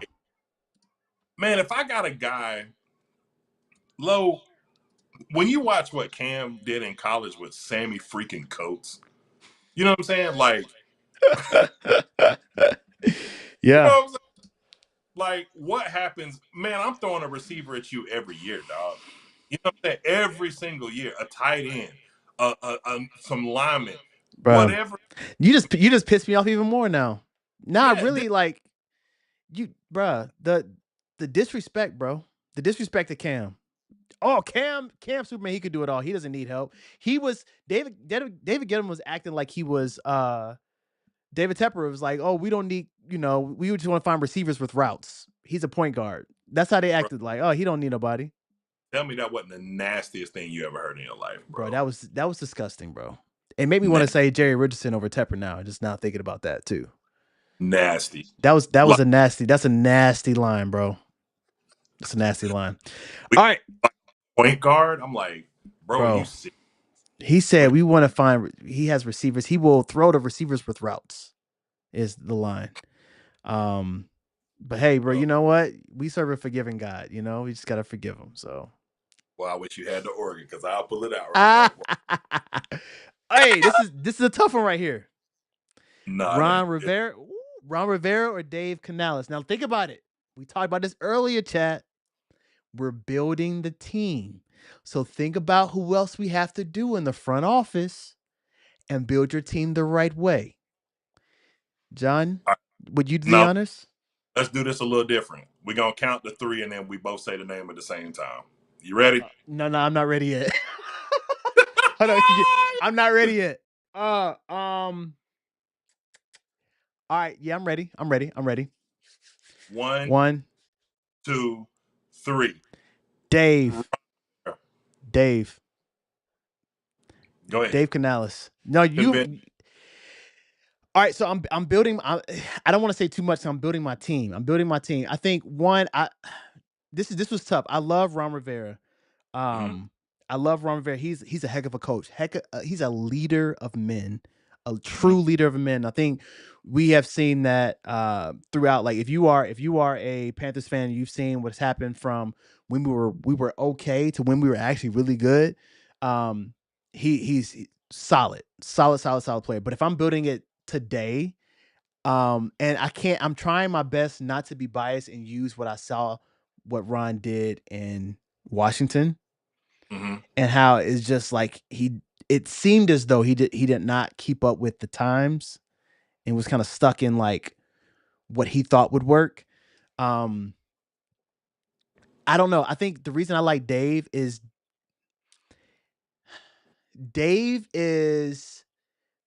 the new age leader of men. He is the type where I love his energy. I think that he still has a lot of upside. Do I think that he is as good of a coach as Ron right now? No. But in terms of leading men and getting them all on the same page, to have the guts to do what he did with Bryce last year, to bench a first overall draft pick in your first year as a head coach, pretty gutsy move. That takes some cojones. And to have a plan. He has a game plan around everything. Like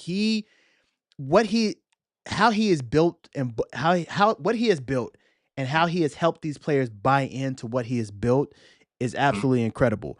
The energy, and yes, I've only been to one training camp because of course fans can't come to training camps right now, but the energy at those practices and how he has it bumping, like he is listening to the players and he is a player's coach. That's just who he is. And I like the fact that he is an offensive guru. And yes, Ron was a defensive guru, but like I said, I'm building my team thinking about who else I got left. So this was a strategic move for me to have Dave over Ron. Now it's tough. I love Ron as a coach. I thought he was right now the best head coach that we've had in Panthers history. Dave has an opportunity to surpass that if he can get us to a Super Bowl. But Ron is that. But for what I need right now, if I'm building a team right now, is Dave. Okay. Where I would push back as far as the last point you made, I personally think John Fox is the best coach in our history.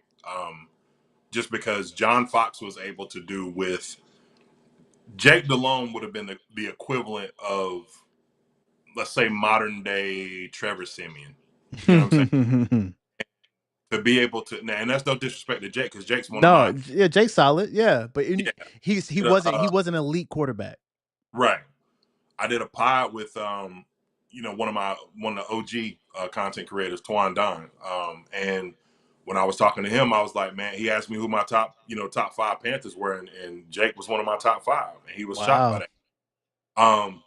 Because that's when I became a fan. I really became vested, you know what I'm saying, during the time that Jake was, in his heyday. And I really believe that if the Tommy John stuff issue didn't become an issue, that Jake might have went on to have a borderline Eli Manning-esque Hall of Fame career. Because I think that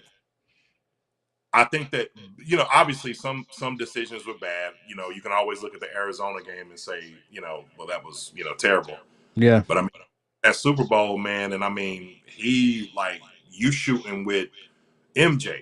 You know what I'm saying? You out there putting up buckets with MJ on the other side. You know what I'm saying? And it can't be lost. What he was able to do with I guess the limited amount of talent that he quote unquote had or whatever. But the reason it would be Ron for me, one is because I do respect Dave. I respect the decision, like you said. I was one of those people who were very vocally loud about the Bryce Young benching, right? And I think it happened for a few different reasons. One of those reasons I believe was because, yes, I need to sit you down, because things are just getting out of control. But maybe I need to sit you down because I don't know how to just be forward with you. I may need to be a little bit more passive aggressive. And I pushed back on that a lot, low, because bro, do you understand who Bryce won a Heisman being coached by? I ain't talking about Saban. I'm talking about one of the hardcore, rootinest, tootinest, like bust you in your mouth if necessary coaches in Bill O'Brien.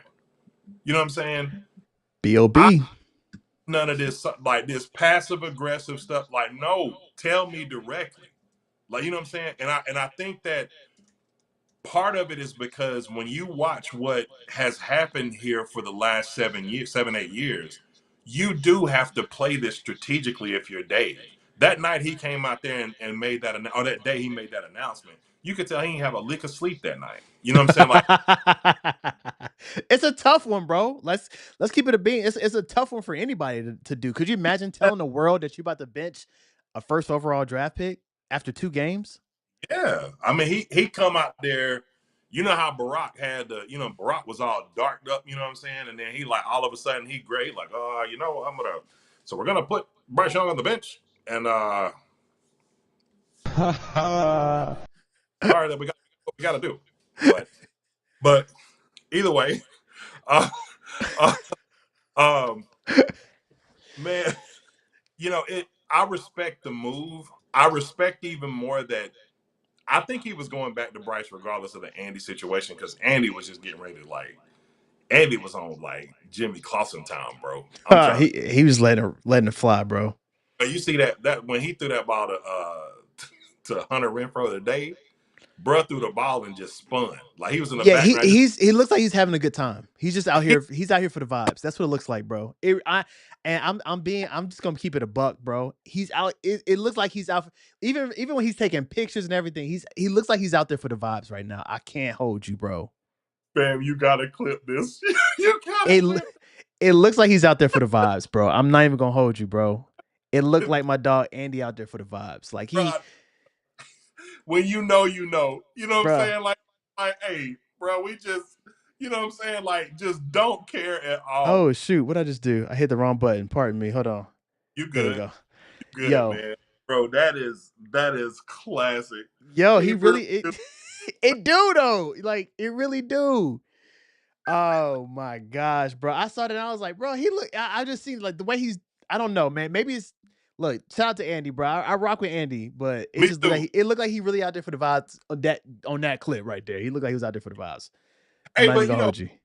I can say this about Andy too, man, because his energy wasn't the same when he was in Chicago when they drafted Justin Fields. Like it wasn't the same. Like he was some like, look, I ain't here to be nobody's teacher or nothing like that. But he really has embraced the role, and that's a testament to Dave. You know what I'm saying? But to get back to It the looked point, like you lean. It looked like you leaning over to Dave now, bro. no. It looked like you might be leaning over. I just think that there is, man, when you know, here's what I believe. So many people, and let me ask you this: were you a supporter of the idea of Steve Wilkes becoming the coach whenever he went on that little run at I the end of was. I was. 2020? I Okay, was. I strongly believe that guys like that just fare better in the league than Dave has remained to be seen. Because I do think that Dave has a little bit of that McVay kind of, you know what I'm saying, real. I would say he's more McVay than McDaniel. You know what I'm saying? McDaniel just running too loose of a ship. I mean, you got players from Oh other yeah, and teams. he wilding. Yeah, he might. This might be his last year if they don't win. 100%. And I do think Dave is going to be great. I have it in my mind to believe that this year, I think the Panthers are going to be better this year than even we expect. Mm. So this will be the first step in that process. And I do think that not marriage pause, but I think that the collaboration between him and Dan Morgan, it feels Shanahan, John Lynchish. You know what I'm It saying? Like, dare I say I agree. yeah. So, but I still would lean Ron only because what Ron was able to do with Ron didn't have a lot of the offensive pieces, but what he did have on defense was so ferocious Oh, bro, that, yes, and then having Cam that was just an otherworld talent. You know what I'm saying? yeah, And really figuring it all out together, yeah. even in a lot of like adversity, they were able to be able to wheel your men through that, to go to the Super Bowl, to fall off to 6-10, coming back that next year 11-5. This is, to me, that's the year that I feel more pissed off about that Cam didn't have weapons. Because if Caden Clay was Devontae Adams, we beat New Orleans. You know what I'm saying? Like, Yeah. so that's where I was a little bit more upset. But Ron, a lot of times, would will these guys. I mean, he would go in the locker room, and they showed it on Amazon. We got kind of a sneak peek Oh of something. yeah. And the rest of you I was like, that's how Ron giving it up? Like, yeah, some men cower to that a little bit, but most men respect it. Yes. That's why I showed you, man, look, me and Dunk had a clip from a pod we did. I can't say this definitively because I don't know. Mm-hmm. And this ain't trying to, say anything about Dave, because like I said, I do believe Dave is going to be great. But there was a moment in the New Orleans game, man, the previous drive. Remember we talked about trust with Bryce throwing the ball down the field. Previous drive, man. We got New Orleans on the ropes, by the way. You know what I'm saying? Here we go. Run, stopped. Screen, stopped. Wheel route, stopped. Man, Bryce come walking down the sideline like, my nigga, what is you doing? You know what I'm saying? Like, excuse my language. Yeah. It's just like, bro, really? And you could tell that he was frustrated. So Yeah. what did he do that drive? All right, well, go mess up then. Go do it. And what did he do? He did it. Big Mm-hmm. play he get. Big play to Coker. You know what I'm saying? Like, get down the field. That's when he started realizing, like, because right after that, Kansas City, Yeah. the Eagles, Arizona. You know what I'm saying? Like, you started seeing it, and then it finally all culminated together, and they start trusting each other with Atlanta. Yep. And so I do think Dave is going to get to that point where I'm completely won over, and I'm won over already, but where I would, unseat him to Ron. But I've already seen, like Chris Carter used to say about the Jordan and LeBron debate. Ron Seaman is dry. You Yeah. got a lot of ground to cover. So Yeah. until then, it's Ron. That's real. That's real. And I even though I picked Dave, like there's no disrespect by any means to Ron. Like Ron, and I just want to make that clear for the chat. Ron is a heck of a coach. And like I said, one of my favorite head coaches for the Carolina Panthers. Just based on how I'm building my team, I would rather have Dave. Let's get into offensive coordinator though. Okay. Mike Shula or Brad Idzik? What you doing? I don't feel like this one is fair, only because Brad is not really getting an opportunity. Like, you know who Brad is in this offense, man. I feel bad for Brad. Maybe Well, offense. kindness and everything. But I'm gonna tell you, Brad. What's my boy name? I call him Eric Sermon. What's my boy that used to coach with Andy Reid? Oh, you talking about Eric Bieniemy? Being yeah. You know what I'm saying? Like that's Eric B. Mm. Like I'm here. You know what I'm saying? Like I'm definitely here. But I mean, Dave even said it. Like they were like, Brad Izzett was calling some plays in the preseason. Yeah. Bash tie. Yeah. Like no, he was calling. But and he had to put a little caveat on. But regular season come. You know what I'm saying? We gonna get a little bit more protocol or whatever like that. Case in point, bruh, like learn. Mm. So I think that the best version of him will probably be somewhere else. So I'd have to say Shula in this case. Interesting. I mean, Shula was up and down, right? He had that one really good season in 2015, where he was number Mm-hmm. one scoring offense. I think the easy answer because of the fact that I picked Dave would be Brad because Dave is going to call plays and Mike Shula call plays over there. But I think that I would probably pick Mike Shula in this case. One, because then you can put two concepts together and Yeah. find something else. And I think that'll be really, really dope. So I'm going to pick Mike Shula. Brad, I think the biggest thing, and here I go trying to build an all-star team like they tried to do with Frank Reich, because you're the biggest thing that I think helps Dave right now is having chemistry with people that he knows that are down with his system. And that people that can really, trust each other in terms of like, I agree with your philosophy and how you look at football.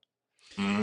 So adding Mike Shula into a Dave Canales coaching system may ruffle feathers, may not work, but if I could, I would. But Brad, I think he has potential. He's a young guy. This is his first time in this particular role.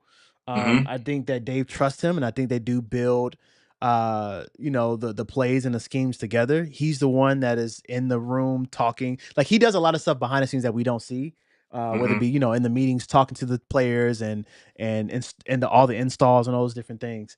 So I'll say all that to say I'm probably gonna pick Shula here, even though Shula was a little shaky, you know what I'm saying? But one thing I will say though, when it comes to calling plays, when he had Cam, when it was time to put the ball in Cam's hand, he called that play. Absolutely.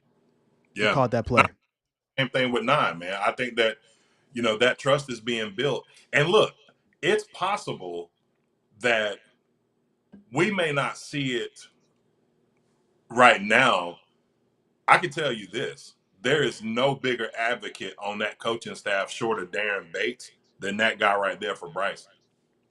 No bigger advocate, man. He is Bryce to the core. He was also Deontay to the core until Deontay had a legendary fumble. So That's real. that's why That's real. Corey Thornton locked him up. Bruh. If I had time, I would want to get into that, bruh. But Corey on Deontay too, that was Man, he pushed whole that nother boy concept. pushed him to the Gatorade, bro. Like, man. He raised his hands like, what up? What? Nah, that wasn't no. Last one, bro. Man. Defensive coordinator. Hey, bro. Let me be honest. Hey, we only keep it a buck around here. I tweeted week 5 the other day when they stop it, bro. When they had the little question, oh yeah, they gonna get Lil Bill up out of here by week 5.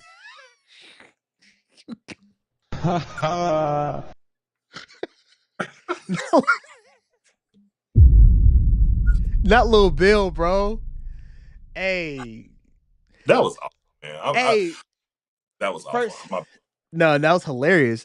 Here's the thing, bro. I'm picking Sean McDermott for sure, hands down. Sean McDermott, hands down, bro, hands down. But bro, I have said on this pod a lot of times, give I still believe in Evero, and he has an opportunity. This is it, bro. Like this is put up or shut up this year. For real. Yeah. If we do not look good, bro, like if we don't look like what the Broncos look like over there, then we really got to have that conversation, bro. Because like I understand last year was tough. You lost Derek Brown. You did not have the personnel for your scheme. Now you have the person. There's no excuses. And I've said this before on the pod of like how everyone wants the ceiling to raise on teams, Mm-hmm. but I'm big on the floor raising for teams, right?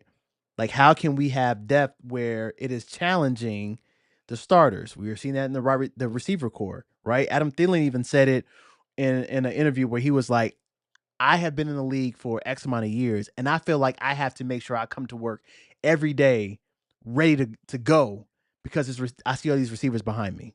Like, that right there says a lot. This man just got a whole raise, you know what I'm saying? And he was the guy. He had 1,000 yards 2 years ago, right? Yeah. And now he's saying I got to make sure I tie my cleats up and get to work because I'm seeing how hungry they are.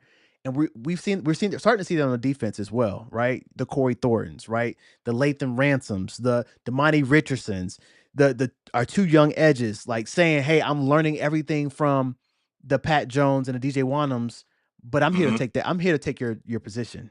Like, you know what I'm saying? You hear stuff like that, like I love it. Like to me, there is no excuse this year, bro. 0, 0, 0. Remember when Phil Snow and his legendary 3-3-5 of the snaps got out the building, and then old Al Holcomb took over under Yes. Steve Wilkes' tutelage, and they just started hitting people in the mouth with Derek. You know what I'm saying? And they came out in, kind of real traditional, sometimes, 3 backers and 4, down, whatever, and just start bullying people. Yeah. I think that's kind of what people would like to see here. Now, like I said, what you're going to see more often than not is a 4-2-5. But I think that your rotations, I think that they got to believe him, man. If you know you playing for a coach, like, and I think the guys really like him. I think they really respect him. One, Yeah. because you know how it is with coaches, man. Brothers don't really get a lot of opportunities. So that's, and I know I made my joke earlier, but real spiel, man. Like I ain't never gonna advocate for no brother to get fired, bro. That just ain't do that. So that's why I ain't never really like. I did make a video like that they should call Robert Saleh, but I was like, man, that would be the only person, only because of his pedigree when he got Yeah, fired. bro. I would have loved. That's low key who I wanted to. Like I was like, Yeah, man, like Dave, go ahead and make a call and see if he's even interested. That's your homeboy. and he probably did, and Robert was probably like, nah, I ain't interested. You know what I'm saying? So kept it simple, Yeah. but. I kind of hope that he does have some success because he does come from the quote unquote Vic Fangio tree. He's kind of got a lot of his same concepts, but there's only Yeah. one problem, not Vic Fangio. You know what I'm saying? So, Mm. if they don't believe you, if it's sloppy, I mean, it could be even sooner than that, man. If the offense is coming out here, I mean, because Lo, I'm gonna tell you how bad this could be. Mm. Remember the year that we were courting Deshaun Watson and all that stuff started coming out about him? Yep. Do you know what Watson's stat line was that year? Man, it was MVP level. Deshaun Watson, 70%, He was that guy. He was the guy. like 30, I think it was between like 33 to 35 touchdowns, 6 or 7 picks, right? Yep. Bro, they was 4-12. You know what I'm saying? When they don't believe you, they don't believe you, man. And so sometimes it could just be a fresh voice. It could be like, hey, maybe try this when you line up. It could be, hey, this personnel grouping just looks a little bit better. Let's try this. Let's try putting Cam Jackson and Derek on the line at the same time and dare them boys to run. You know what I'm saying? Yeah. And we got a world corner out there and JC Horn. Let's dare them boys to throw. Yep. If you create enough havoc in the front, these linebackers, especially that one that you pulled from LA that only started 1 year after being on special teams forever, Yeah. like that can maybe develop to be a little bit better. You know what I'm saying, or whatever. But not if the personnel groupings don't fit and they don't match. Like, how many coordinators you gonna fire before you really look over in the corner and just be like, hey, bro, like it ain't working. That's real. Week 5, bro, like if it start off slow, man, you ain't about to get me up out. Like Tepper gonna be looking. Who you think he gonna look at? He ain't gonna be looking at you. Right. You know what I'm saying? I gotta get you up out of here, bro. Somebody gotta fall for this. Somebody. Yeah. Somebody. And it ain't gonna be Dave. Well, Yep. it could be Dave because Dave stuck his neck out to keep him. Canales. But they're gonna look at that, so he's gonna have to make a decision. Somebody's got to be, unfortunately, the scapegoat, right? We saw the same thing happen with Matt Rule and Joe Brady. That's right. You know what I'm saying? Yeah. Somebody had to be a scapegoat, and Brady was, and now look at Brady over there with Sean McDermott. Thriving, bro. Thriving. You know, sometimes, man, because like, you go to a place with a little bit more structure where you can sit back and not necessarily have to worry about being the guy right away. I don't know whose idea. Maybe it was Matt Rule's idea to put a passing game coordinator off a college team as a offensive coordinator, thinking that maybe Oh, you it was definitely Matt Rule. Matt Rule was trying yeah. to Matt Rule is that CEO type of coach. He saw what LSU did with Joe Burrow and Jamar Chase and the Clyde Edwards-Helaire. Who else did they have? Jefferson, Marshall. Terrace Marshall, like the whole one Yeah. of the best college teams to ever grace a college football field, right? Yeah. You see that and you automatically think Joe Brady. I'm gonna see if I can get You're just looking for you want to like grab the aura. You know what I'm saying? It's like, but you didn't even give him a chance, yeah. to grow. Like he had to learn. It's a learning curve for him. Horace Grant, come down here to Orlando. You know what I'm saying? You've been up there with the Bulls, like you know what it looked like. Come down here, and then they ship off Shaq, and y'all go back to the abyss. Right. You know, like right. You ain't gonna. You gotta earn it. You know what I'm saying? Absolutely. You gotta dig in the mud and earn it, man. So absolutely. I hope he figures it out, man. I really do, because if we come out week 1 against Jacksonville and we stinking it up, it's people are gonna. I already know what Panthers Twitter is gonna look like. week 1. Week 1. You said week 5, but I know week 1 they're gonna be calling for his head already. Well, if it was up to Panther Twitter, we'd have fired bro like week 2 of training camp. Yeah, no, that's you know what I'm saying? Like, hey, I go if I know he ain't gonna like this, but just based on when we potted last, if it was up to Dunk would have fired that man week 15, bro. Absolutely, bro. Absolutely. Like, out, man. Dunk like, nah, bro. Like Dunk 10 toes on that. He like, get him out of here. Like, absolutely, absolutely, bro. Now this was fun, bro. This was fun. Next week we're gonna do. I think I might do offense. I'll let y'all know. I may do offense, but we're gonna do this throughout the season, just to kind of get a feel. And this is just to respect the 2015 team that did amazing, but just to also look and see, like, okay, what does it look like now? How would they fare now? In terms of who we have at the offensive line or who we have at quarterback, all those different things, man. But John, I appreciate you for pulling up, bro. I know most people probably already in here. Probably everybody here know where to find you, but just let them know if they don't know where to find One Carolina. Man, you can find me. You can find me in St. Louis. Nah, but everywhere. One Carolina, man. YouTube, Facebook. Well, not Facebook, but soon. Instagram, Twitter, X, whatever you want to call it. One Carolina, man. ONE Carolina. Love it, man. Love it. Man, I appreciate you. Make sure y'all go subscribe to One Carolina. He got some amazing things going on, man. I've been following his work for a while now. So make sure y'all go do that. And also, while you're here, make sure you hit that like button, subscribe. We got 389 subscribers, man. We're on a road to 500. Let us get there.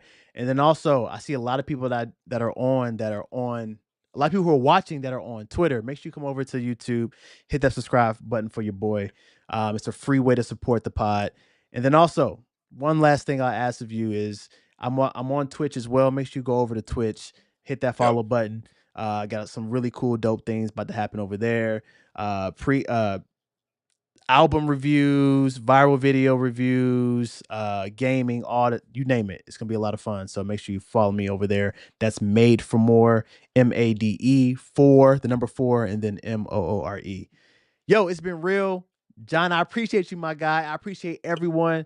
I love y'all. It's nothing like the pregame gang, showing up, having a good time. I love the interaction with the chat. Y'all were on fire tonight.